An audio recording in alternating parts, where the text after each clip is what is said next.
think about stigma quite a bit. It's what we all talk about all the time. And as many mental health advocates will tell you, my connection to mental illness is personal. When I was 6 years old, I never thought I'd be standing on a stage at a national convention talking to some of the top practitioners in the field. My story is that my 16-year-old son has bipolar disorder, and I'm sharing our family's story with his permission.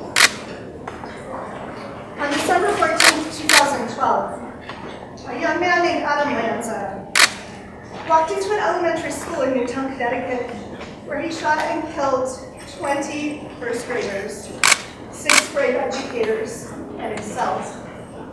His first victim was his mother. That day, my then 13-year-old son was in an acute care psychiatric hospital. My arms were covered in bruises and bite marks.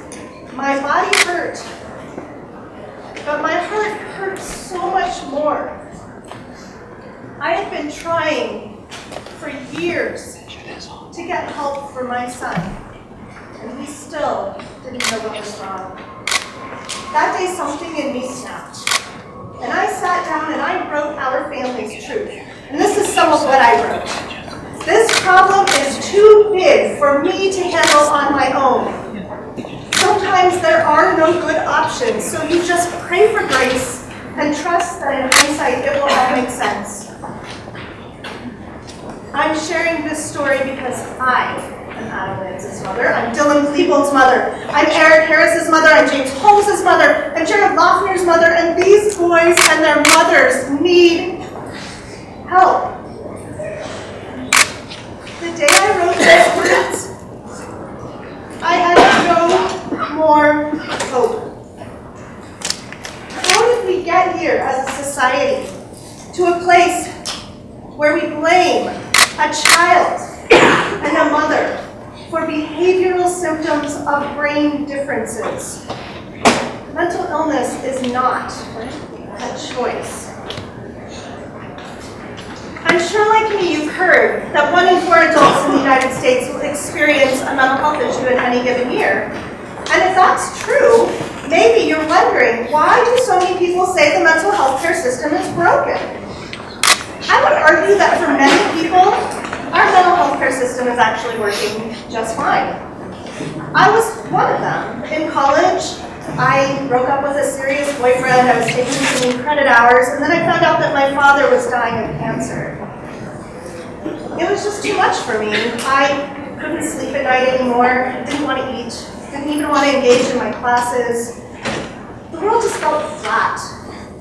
Fortunately, my family noticed, my friends noticed, and I noticed. So I called my primary care doctor. He got me in right away, referred me to a psychiatrist. The psychiatrist listened to me patiently, listened to me talk about my symptoms, wrote a medication that worked for me, connected me with an awesome therapist. I love therapy to this day. I learned skills there that I'll use for my whole life. Everyone should be therapy, right? That's if I run for president, that would be my thought. Therapy for all. Especially at certain presidential readings. But yeah, for me, the mental health care system worked fine. After several months, I felt great again. Knock on wood, I still felt good to this day. And I learned a lot of great coping mechanisms. I was able to stop taking the medication. Not that I think medication should be stigmatized. We certainly would not stigmatize someone for taking insulin, right? So if medication is part of the solution, it should be. But for me, if that had been my whole experience with mental health, I would have said, wow, mental health worked great. I got everything that I needed. Every service I got worked for me, and now I am so much better. And believe me, I did feel a lot better. I know many of you in this room have felt that change. If that had been my whole experience with the mental health care system, I might say to myself, well, if it's broken, why aren't people making better choices? Why aren't they choosing to get care? I chose to get care. It worked for me. Why don't other people choose? But then I became a mother. My second son was an amazingly sweet baby, still a sweet kid. But he struggled from a very early age. Loud noises were overwhelming for him. He would throw tantrums that were anything but normal. I went to his pediatrician and said, "What's wrong?" And she said, "Oh, he's just a boy. He'll grow out of it." Well, he didn't. And by the time we were in school, we were starting a very long process that I compared to roulette, diagnosis roulette. This was a child who was clearly suffering. Nothing in the parenting manuals prepares you for your 4-year-old who, after a very long range, says, "Mom, I don't want to be anymore. I want to be a 0." And nothing prepares you as a parent for the response, which is, "Wow, Mom, you should take a parenting class. That'll fix it." I've taken a lot of parenting classes, actually. It's really great for my 3 neurotypical kids. I learned a lot. I'm like a black belt parent for the neurotypical kids. The love and logic didn't do a whole lot for my son's struggles. Over the years, he was diagnosed with autism spectrum disorder, with learning disabilities, sensory integration issues, sensory processing disorder, ADHD, intermittent explosive disorder, oppositional defiant disorder, and by the time I wrote that blog, we were back to autism spectrum, PDD, NOS, which, as far as I can tell, means we have no idea what the heck's wrong with it. Throw some letters at it. This was a frustrating place for me.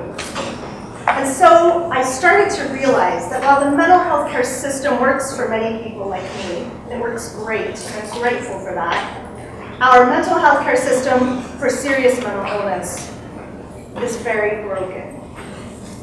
And that's what I want to talk to you today, not about the 1 in 4, but about the 10 million people in the United States who have what we call serious mental illness, usually schizophrenia, bipolar disorder, major depression. These illnesses are life-changing and life-defining. And for these 10 million people, every aspect of their quality of life is changed. Now think about that number for a minute. That's 4% of the United States population, or as I like to say, 5 times as many people as live in the whole state, great state of Idaho. 5 times as many. 10 million people in the United States. That means this touches all of us. It affects every single person in this room. And how do we help these 10 million? We talk a lot about stigma, but I'd like you to consider a different word, and that word is discrimination. I think it's about time we start calling this what it is. I'm not saying stigma doesn't exist, by the way, but the real effects of stigma are discrimination against 10 million people who belong in our communities, belong in our workforces, deserve happy, healthy, productive lives. People with serious mental illness are 4% of the population, but 26% of homeless adults live with serious mental illness. They are 4% of the population, but 20% of adults in state prisons, 21% of adults in county jails live with serious mental illness. This is serious. They're much higher numbers if we're talking about all mental illness. Keep that in mind. This is these 10 million, 20%. 70% of our youth in juvenile corrections have at least one mental health condition, and tragically, for many of them, the first diagnosis came when they went to jail. Please let that sink in. That's especially troubling because we know that 50% of all chronic mental illness begins before the age of 14, 75% by age 24.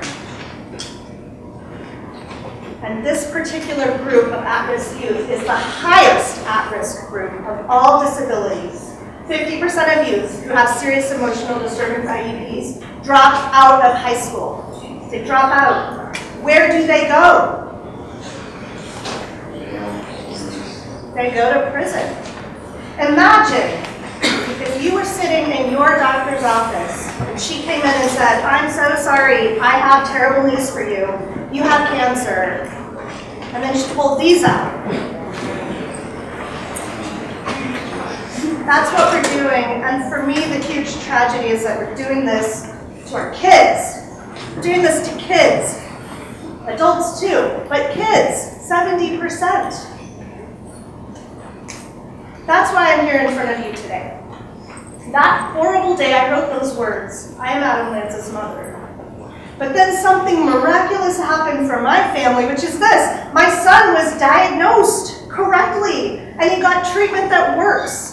In 2013, a doctor diagnosed him with bipolar disorder. He started taking lithium. Since his last hospitalization in May of 2013, he has had no threats of harm to self or others, and no violent behavioral episodes. I went from being really good at patching holes in drywall and worrying about calling the police, or worse.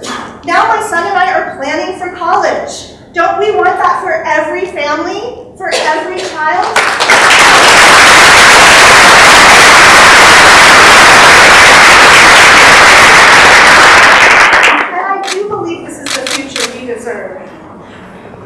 This is a picture of my son while we were trying to find answers. I look at that picture and I still see the pain. And it's amazing to me how far this young man has come. This is him today. He calls it an heroic pose. This kid, this son of mine, he's my hero. Because I watched him take a diagnosis that no one in this room would call a happy ending. Bipolar disorder is not a happy ending. But I watched him take that diagnosis and run with it. He owns his mental health. You know, mental health is important to all of us, but if you have a serious mental illness, it is so hard. Sure, lithium helps, but he also manages his lifestyle, makes sure he goes to bed at night, gets exercise, watches his diet, especially good at managing stressors, right? Because he works so hard. And every person I've met who has serious mental illness, I've observed that same kind of work when they've had insight. When they've had that insight into their condition, they want to be better people. They're survivors. You will never meet people who are more resilient and who are more compassionate. It's humbling to me that we continue to stigmatize that community. Now, I want you to do something for me. What's our takeaway from all this? Would you judge me if you saw I didn't have a tooth? The nice thing is, there's an easy fix for this. Guess what I'm getting for Christmas this year, thanks to the wonders of modern dentistry. I'm getting a new front tooth. It's not that easy with mental health. It's going to take everyone in this room. And it's going to take a shift in our thinking. So what I'd like you to do is the next time you see somebody smile, think, do I know everything? You just said something. I didn't hear what it judge was. that person because I've heard bipolar disorder is bad, or I've heard schizophrenia is bad. Think about your attitudes toward people with mental illness, and then I want you to actually act. It's great, we've had a lot of talk about mental health, but now I think it's time to act for people like my son. So what can you personally do? Well, it could be anything from calling your legislator or writing to them. Maybe if you have a workplace, you can create a tolerance policy that supports people who have mental illness. These people belong in our workplaces. They belong in our communities. My son often told me that if he gets to know someone really well, and then he mentions he has bipolar disorder, no big deal. Oh, you have bipolar disorder? Yeah, I've got athlete's foot today. No big deal, right? But if people hear that he has bipolar disorder first, they never get to know him. And that is their loss. And that is society's loss. And it is all of our loss. We need to come together to support the 10 million people who belong in our communities. We need them. They need us. People with mental illness deserve not our scorn, but our respect. They deserve not our indifference, but our compassion. They deserve not our fear. People like my son deserve our love.